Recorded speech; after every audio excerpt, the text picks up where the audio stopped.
tal, alumnos y alumnas? ¿Cómo andan?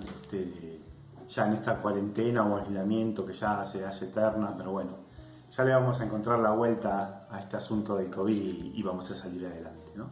Mientras tanto, bueno, hacemos estos videos y otro tipo de actividades para llegar de la mejor manera posible, como ustedes ya lo saben y habrán visto, ¿no?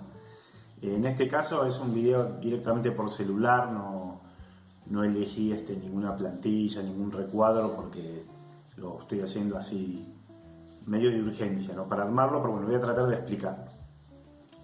Bueno, el tema de que vamos a hablar es el peronismo, en realidad los orígenes del peronismo. Y la pregunta, bueno, es empezar por qué es tan importante el peronismo, porque es el movimiento político que va a ser bisagra de la historia argentina, y que va a marcar prácticamente todo el arco político desde 1950 hasta el día de hoy. Hasta el día de hoy existe el movimiento peronista, lo que se llama el Partido Peronista, y también los antiperonistas. De hecho, existe como una grieta, una polémica sobre la presencia del peronismo en la historia y cuán responsable fue de que Argentina continúe siendo un país subdesarrollado o no, o al contrario, que se trata de un país de nivel medio en realidad, que es lo que yo particularmente creo. Bueno, vamos a empezar. Esto empieza en el año 43, se da un golpe de Estado después que en la crisis del 30 haya habido también un golpe de Estado en la década del 30, perdón. Hayan también ha habido gobiernos fraudulentos que llevan a las elecciones vía el fraude electoral, como ya lo estuvimos viendo. Y también se había dado un debate muy importante sobre cuál iba a ser el rol de Argentina en la Segunda Guerra Mundial, que empezó en el año 39, y se debatía entre los partidos políticos y distintos sectores económicos si Argentina debía intervenir o no en la guerra, y para qué bando hacerlo. Bueno, este debate nunca pudo resolverlo. A medida que fue pasando la década del 30 también fue creciendo el movimiento obrero comandado por el Partido Comunista, y esto llevó a que se generaran, malestar sobre todo en las clases altas, en las clases patronales, los grandes industriales y los grandes ruralistas.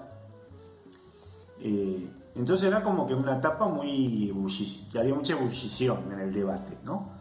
Segunda Guerra Mundial, el rol de la Argentina en el mundo, la presencia del movimiento obrero como nuevo actor social, etcétera, etcétera. Bueno, y en el medio de todo esto se da en 1943 un nuevo golpe de Estado, como para, el ejército apareció como una especie de ordenador del conflicto y del debate. Ante todo eso que antes dije. Entonces, bueno, llega el gobierno, toma el poder por la fuerza legalmente, como lo sabemos, encarcela a dirigentes, persigue dirigentes políticos, dirigentes gremiales, pero un ala de ese sector decide, apaciguar las cosas, pacificar la situación. Mientras por un lado se perseguía a algunos dirigentes, un sector del ejército dijo: no, vamos a tratar de tranquilizar a los sectores obreros y vamos a negociar beneficios para ellos. Esto lo hizo, el Departamento de Trabajo, que después pasó a ser la Secretaría de Trabajo y Previsión, a cargo del coronel Perón en aquel entonces, Juan Perón. Bueno, asume el cargo en octubre de 1943 y empieza a tomar medidas a favor de los sectores obreros, sobre todo demandas que venían anteriormente, aumentos salariales, saca una ley para que se le pague indemnización por despido a los trabajadores, saca el Estatuto del Peón, que era una novedad en la cual los trabajadores rurales tenían que cobrar un salario determinado, ya no podían cobrar como se hacía antiguamente, que el peón de campo recibía parte de la cosecha o algunos animales, o le daban, con darle el estanciero le daba la vivienda, entonces con eso era parte del pago de su salario, ¿no? No, acá le tiene que pagar un salario en dinero. Se regulariza la situación. Bueno, se crea la ley de asociaciones profesionales, que los sindicatos pasan a estar reconocidos legalmente, sindicatos por rama, ¿no? O sea, cada rama de trabajo pertenecía a un sindicato y esa rama negociaba cuál era el salario que tenía que ganar. Bueno, después se crea el fuero legal laboral, el fuero judicial, en el cual una rama del derecho se iba a dedicar a defender, a arbitrar los litigios judiciales, que generalmente fallaban a favor de los trabajadores por ser la parte más débil, y posteriormente, bueno, se organizan las jubilaciones y el aguinaldo. Esto ya, digamos, a lo largo del año 45. Bueno, bien. ¿Qué es lo que sucede? Con estas medidas, digamos, se tranquiliza a los sectores obreros, ¿no? A los sectores que estaban, digamos, estaban generalmente organizados por el Partido Comunista, los sindicatos, pero con las medidas del gobierno que responde, digamos, a las demandas, parte de las demandas históricas de los trabajadores, hay como una especie de paz social que se había establecido en aquel entonces.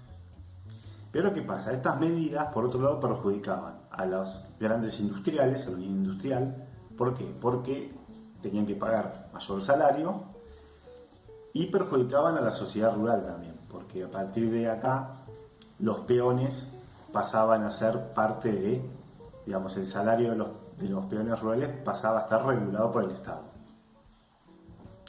Era como que el Estado se entrometía en la relación entre estancieros y peones, por decirlo de alguna manera.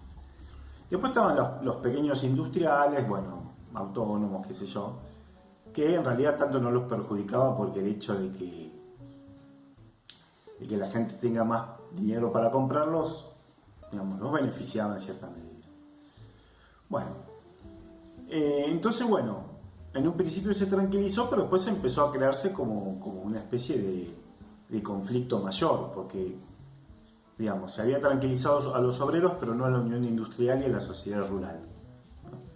Y por otra parte, algunos partidos opositores, como la Unión Cívica Radical y el socialismo, empezaron a denunciar que en realidad el gobierno militar no quería elecciones, sino que quería perpetuarse, y que lo que habían hecho con estas medidas era, digamos, negociar con los sectores más obreros más combativos para que digamos, se pacifique todo, y de esa manera permitir que el gobierno militar continúe por tiempo indeterminado, ¿no?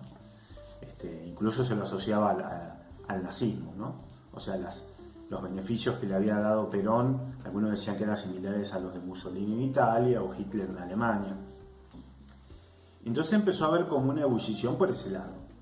Y mientras tanto la figura de Perón crecía porque los obreros lo asociaban a todos los beneficios que le había dado.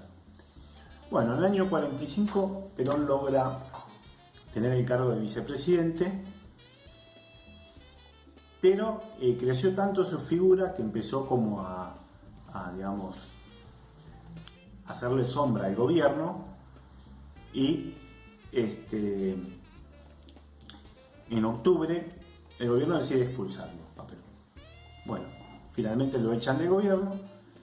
El 8 de octubre, en realidad antes de irse, da un discurso por radio criticándolo, y el gobierno lo toma como un acto de sedición, y el 8 de octubre lo detiene y lo mete preso. Lo llevan preso a la isla Martín García.